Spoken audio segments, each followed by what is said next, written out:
ada dua tetesan air yang paling Allah cintai.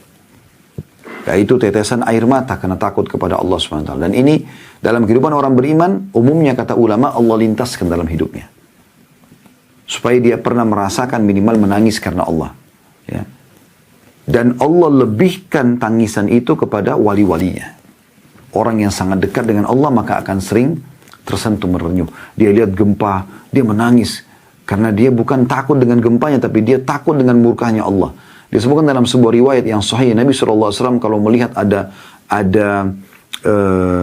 mendung, gelap langit, maka beliau gelisah, bolak-balik sana-sini. Sampai beliau pastikan yang turun adalah hujan sebagai rahmat. Karena beliau khawatir jangan sampai ini adab yang datang. Karena kaum-kaum sebelum kita yang Allah binasakan, Allah datangkan kepada mereka mendung, setelah berapa hari mereka merasakan kemarau, panas, lalu mereka pikir, oh ini hujan turun buat kami. Ternyata adab yang turun kepada mereka. Jadi ada perasaan yang seperti itu, ya. Begitu juga dan sebaliknya ada orang yang hatinya keras sekali. Ya. Saya ulangi ya. Jadi ada orang-orang beriman, kata sebagian ulama, memang akan tersentuh. Mungkin Anda pernah rasakan, akan pernah terlintas dalam waktu-waktu hidup kita ini, dari sekian tahun Allah berikan umur yang kita menangis karena Allah. Tapi Allah khususkan wali-walinya akan sering menangis dengan banyak kejadian seperti melihat gempa, ya. Atau misalnya ada kejadian temannya meninggal dengan depan mata dia. Ya, banyak kisah-kisah tentang orang-orang saleh sebelum kita seperti Rabi' ibn Haytham rahimahullah atau Rabi' ibn Huthaim, ya, seorang tabi'in masyhur melihat api sampai pingsan gitu.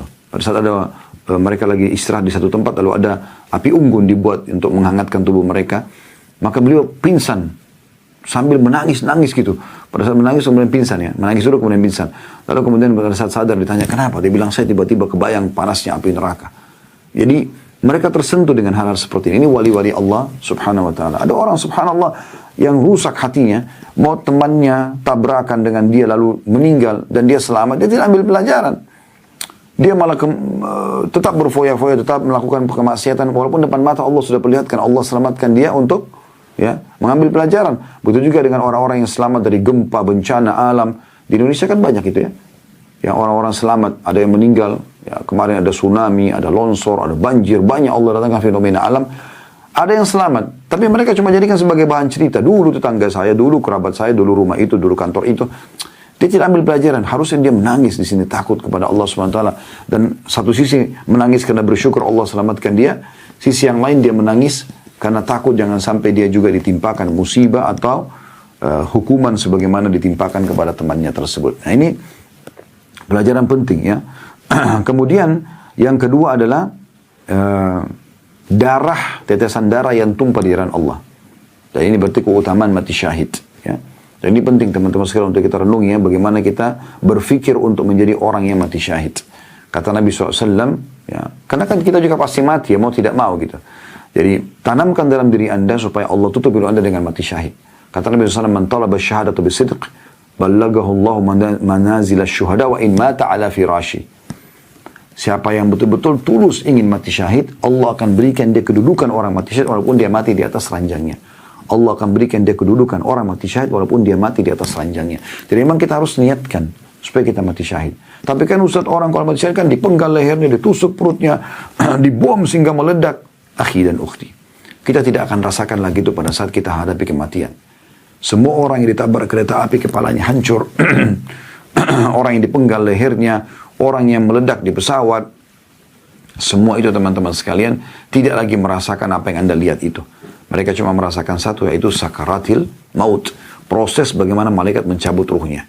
Orang yang ditabrak kereta api kepalanya hancur tidak akan lagi mengatakan, aduh kepala saya hancur, sakit. Atau orang yang terbakar, atau orang yang dipenggal lehernya, atau orang yang ditusuk perutnya. Tidak lagi merasakan itu. Nggak ada lagi. Itu cuma prosesi kematian. Tapi yang dirasakan cuma satu. Bagaimana malaikat maut mencabut ruhnya. Dan keadaannya cuma dua. Ya. Yang pertama, kalau orang beriman akan mudah keluar ruhnya seperti air keluar dari mulut kendi. Sebagaimana Nabi SAW sampaikan, atau orang kafir, atau orang fasik. Susah sekali keluar ruhnya. Maka malaikat akan menarik dengan keras ruh tersebut. Ibaratnya seperti bulu domba yang dibasahkan, lalu dililitkan di pohon berduri, kemudian ditarik dengan keras sehingga berantakanlah bulu domba tersebut. Jadi memang kita harus berharap ini. Tidak perlu ada yang dikhawatirkan. Dan orang beriman tidak punya sifat pengecut. Mereka harus berani untuk bisa membela agama Allah subhanahu wa ta'ala. Jadi kita berharap ini ada darah yang tumpah di jalan Allah SWT. Kalaupun tidak, ya, maka berarti kita berharap saya dalam hati niat ikhlas supaya Allah berikan kita kedudukan walaupun kita mati di atas ranjang. Kemudian dua bekas yang Allah paling cintai adalah bekas yang berperang di jalan Allah, maksudnya telapak-telapak kaki ya yang kita gunakan karena kita lagi jalan ke medan perang ya. Berarti tadi ada keutamaan darah yang tumpah, ada juga keutamaan pergi berperang walaupun tidak mati gitu kan. Kemudian bekas yang kedua adalah bekas langkah atau upaya untuk mengerjakan salah satu kewajiban Allah Subhanahu wa taala. Maksud di sini sebenarnya lebih kepada sholat karena kita melangkah ya.